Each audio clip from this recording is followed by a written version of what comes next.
Nafikiri mechi iliyopita ilikuwa ni mechi ya ligi na hii tena ni mechi ya knockout kwa maana CRDB FA.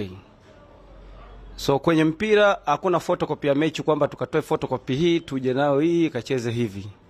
Kwenye mpira kila siku ni kitu kipya, ninaamini Simba hawezi kucheza vile. Ninaamini pia Dodoma pia tuwezi kucheza kwa namna ile. Kila mechi inakupa maswali. Namna ambavyo tumeapproach mechi hii, uwezo ukahamisha mechi ile ukaileta kwenye mechi hii. Nafikiri ni mechi nyingine tofauti.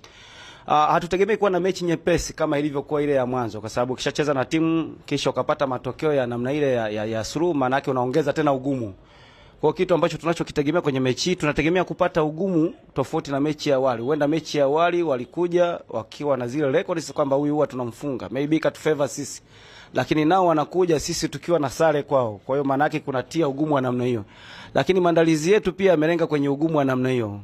So ikiwa mechi ambayo itademand kufanana vile, inaweza kufanana vile, lakini sitegemei kama kila kitu kitakuwa kiko sawa vile, kama nilivyotangulia kuzungumza kwamba hakuna photocopy ya mechi yoyote ile. Hata kama unakuwa umefanikiwa, hiki tutakuja na kitu kingine kama kitaweza kutusaidia, lakini nia kubwa ni kuona tunaweza kupata matokeo kwenye mechi kutokana na mpango ambao tumeupangilia. Kwa upande wa wachezaji tumejiandaa vizuri, walimu wametupa mbinu uwanjani jinsi ya kuwakabili Simba. Kwa naamini mchezo utakuwa vizuri. Mashabiki wa Dodoma Jiji, wapenzi wa Dodoma Jiji waje kwa wingi uwanjani, wategemee mazuri katika mechi ya kesho.